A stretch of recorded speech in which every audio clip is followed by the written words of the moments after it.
Last week at the Arnold Sports Festival, I went for a workout with Amanda Bucci, her boyfriend Brian DaCosta, and my girlfriend Stephanie Buttermore. And even though there was an even representation of the sexes, we did more or less the same workout, with a few minor differences I'll highlight. And the significance of the term minor really can't be overstated, since practical training differences between men and women come down to slight variations and tweaks to an already sound fundamental training philosophy embedded in basic human physiology, not necessarily predicated on sex differences. Earlier that week, a female grocery store cashier told me that she wanted to get more toned, but not bulky, and explained to me that more cardio must be the solution. I told her that lifting weights might be a better solution. A lot of folks still seem to be convinced that women who lift weights will end up looking thick, bulky, masculine, and so on. And while women certainly do have an impressive potential to build muscle, doing so generally results in that so-called toned look that most women are aiming for, not the monstrous physique that is usually only attainable with steroid use, or an advanced and extremely rigorous training and nutrition plan specifically dedicated to attaining that more muscular look.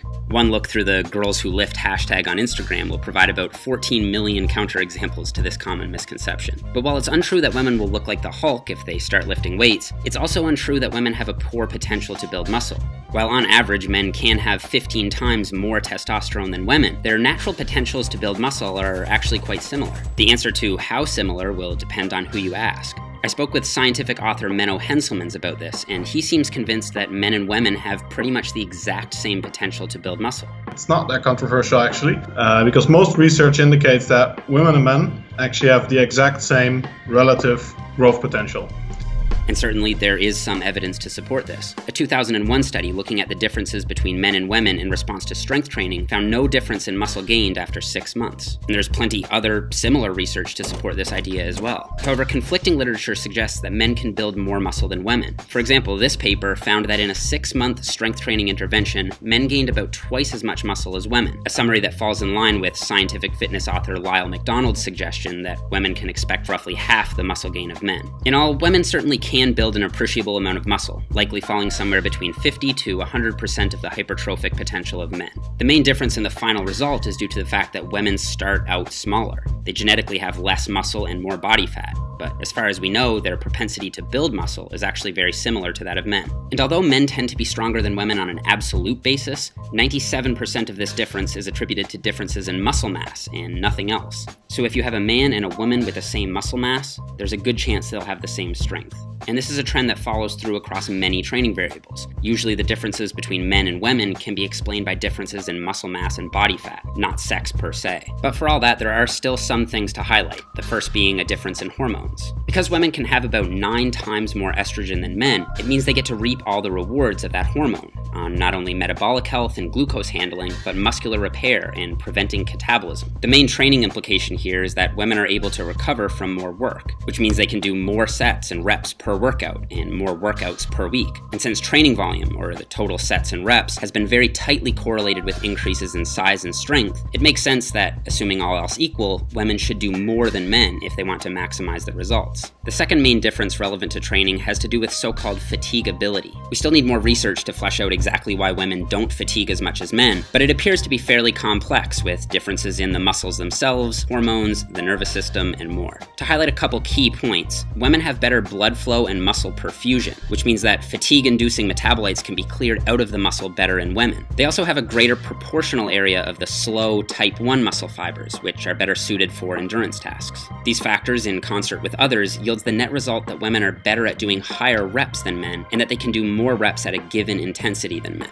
Women can probably get away with shorter rest periods between sets than men for the same reasons. Of course, the flip side of this is that women are less suited for explosive training than men, which means that, assuming playing to your strengths makes sense, men can benefit from more explosive tempos with a more forceful positive, and women might do better with a slower tempo. Of course, it isn't smart to think in black and white terms, so I think it would still be smart for men to include some slow tempo or high rep work, and for some women to include some more explosive work in their routines. And finally, there is a pretty clearly documented difference in the upper and lower bodies of men and women. A 1993 paper reported women having about 50% of the strength of men in the upper body, but 66% of the strength for lower body. And this might explain why women tend to enjoy training legs more than men. They're better at it.